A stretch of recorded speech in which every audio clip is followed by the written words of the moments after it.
എസ്റ്റേറ്റിനുള്ളിലേക്ക് വന്യമൃഗങ്ങൾ കടക്കാതിരിക്കാൻ വേണ്ടിയാണ് earth pump ചെയ്യുന്ന ഈ വേലികൾ ഇവിടെ സ്ഥാപിച്ചിരിക്കുന്നത്. ഫസ്റ്റത്തെ കമ്പിയിലും ലാസ്റ്റത്തേതിലും മാത്രമേ കറണ്ട് കടത്തി വിടൂ എന്നാണ് അറിയാൻ കഴിഞ്ഞത്. എസ്റ്റേറ്റിനുള്ളിൽ പതിവായി നേർച്ച നടക്കുന്ന കന്തിരിപ്പാറ നേർച്ച പള്ളിയാണ് നിങ്ങളിപ്പോൾ കാണുന്നത്. കന്തിരിപ്പാറ നേർച്ച എന്നാണ് ഇവിടുത്തെ നേർച്ച അറിയപ്പെടുന്നത്. ഇവിടുന്ന് ചുറ്റും കാണുന്ന മലനിരകളുടെ കാഴ്ച ഒന്ന് നേരിട്ട് കാണേണ്ട ഒരു കാഴ്ച തന്നെയാണ്.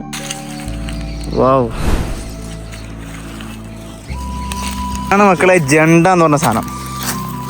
ഇതിൻ്റെ അപ്പുറത്തോട്ടുള്ള സ്ഥലങ്ങളെല്ലാം വനത്തിൽപ്പെടുന്ന സ്ഥലമാണ്. ഇതാ ഒരു വ്യൂ ഉണ്ടാവും. ഓ നൈസ്.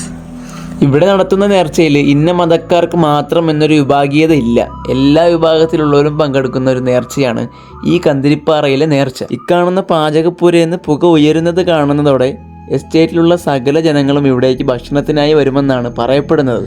കുറച്ച് പേർക്ക് മാത്രം നിസ്കരിക്കാൻ പറ്റുന്ന ഒരു ചെറിയ പള്ളിയാണ് ഇവിടെ ഉള്ളത്. ഇതിനുള്ളിൽ ഫാനില്ല. കാട്ടിനുള്ളിലാകുമ്പോൾ ഫാനിൻ്റെ ആവശ്യമില്ലല്ലോ, അതുകൊണ്ടാവും ഇങ്ങനെ. ഈ പേരിലുള്ള ഒരു മുസ്ലിം സൂഫി വര്യൻ ഇവിടെ താമസിച്ചിരുന്നതായാണ് വിശ്വാസം. നിങ്ങളീ കാണുന്ന മരങ്ങളിൽ പച്ച തുണി കൊണ്ട് കെട്ടിയിരിക്കുന്നത് എന്തിനാണെന്ന് എനിക്കറിയില്ല. ഒരുപക്ഷെ ഇതൊക്കെ ഇവിടേക്ക് നേർച്ചയുമായി വരുന്ന ഭക്തജനങ്ങളുടെ സംഭാവനകളാകാനാണ് സാധ്യത.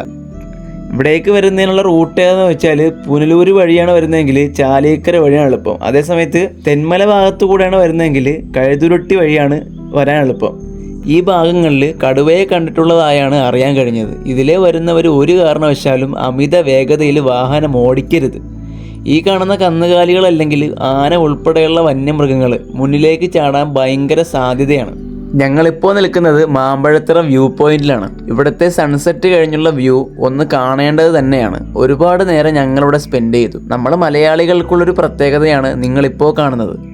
ടൂറിസ്റ്റ് പ്ലേസ് ആണോ എങ്കിൽ ഉറപ്പിച്ചോ, അവിടെ പ്ലാസ്റ്റിക് മാലിന്യങ്ങൾ കമ്പൾസറിയാണ്. കാടിനും ഇവിടുള്ള ആവാസ വ്യവസ്ഥയ്ക്കും ഹാനികരമാണെന്ന് അറിഞ്ഞുകൊണ്ട് തന്നെയാണ് ഇത് ചെയ്യുന്നത് എന്ന് അറിയുമ്പോഴാണ് കൂടുതൽ വിഷമം. അപ്പോൾ എൻ്റെ ആദ്യത്തെ ലോങ് വീഡിയോ സീരീസാണിത്. സോ എല്ലാവരും സപ്പോർട്ട് ചെയ്യുക. പുതിയൊരു യാത്രാ അനുഭവമായി വീണ്ടും കാണാം.